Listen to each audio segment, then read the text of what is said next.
me forever on fire.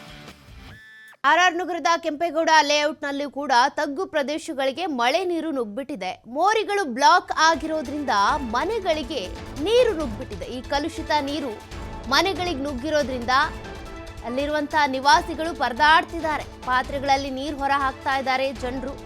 ಮಳೆ ಬಂದ್ರೆ ಸಾಕು ಆತಂಕದಲ್ಲಿ ವಾಸ ಮಾಡಬೇಕು ಅನ್ನುವಂಥ ಪರಿಸ್ಥಿತಿ ಇಲ್ಲಿನ ಜನರಿಗೆ ಸೃಷ್ಟಿಯಾಗ್ಬಿಟ್ಟಿದೆ. ಹೀಗಾಗಿ ಬಿಬಿಎಂಪಿ ಅಧಿಕಾರಿಗಳಿಗೆ ಎಷ್ಟೇ ದೂರು ಕೊಟ್ಟರು ಕೂಡ ಯೂಸ್ ಆಗ್ತಾ ಇಲ್ಲ. ಯಾಕೆ ಪ್ರತಿ ಬಾರಿ ಕೂಡ ಇಂಥದ್ದೇ ಸಮಸ್ಯೆಯನ್ನು ನಾವು ಅನುಭವಿಸೋ ರೀತಿ ಮಾಡ್ತಿದ್ದಾರೆ?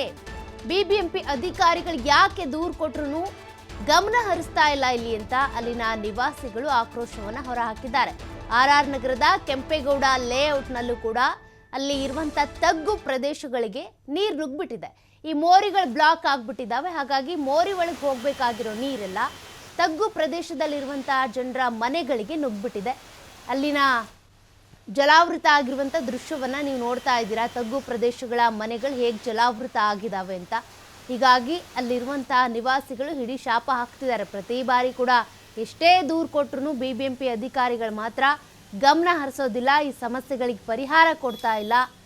ಒಂದು ರೀತಿ ಅವೈಜ್ಞಾನಿಕ ಈ ಮೋರಿ ಕಟ್ಟೋದಿರ್ಬೋದು, ನಿರ್ಮಾಣ ಮಾಡೋದಿರ್ಬೋದು, ರಸ್ತೆ ನಿರ್ಮಾಣ ಇರ್ಬೋದು, ಅಥವಾ ಒಳಚರಂಡಿ ವ್ಯವಸ್ಥೆ ಇರ್ಬೋದು, ಇದಕ್ಕೆ ಸಂಬಂಧಪಟ್ಟಂತೆ ಸರಿಯಾದ ಕ್ರಮವನ್ನು ತೆಗೆದುಕೊಳ್ಬೇಕು. ವೈಜ್ಞಾನಿಕವಾಗಿ ಸರಿಯಾಗಾದರೆ ಈ ರೀತಿ ಅಲ್ಲಲ್ಲಿ ನೀರು ನಿಲ್ಲೋದಿಲ್ಲ. ತಗ್ಗು ಪ್ರದೇಶಗಳಿಗೆ ನೀರು ನುಗ್ಗದೇ ಇರೋ ರೀತಿಯಾಗಿ ಹೇಗೆ ಕಾಮಗಾರಿ ಮಾಡಬೇಕು ಅನ್ನೋದು ಗೊತ್ತಿರಬೇಕು.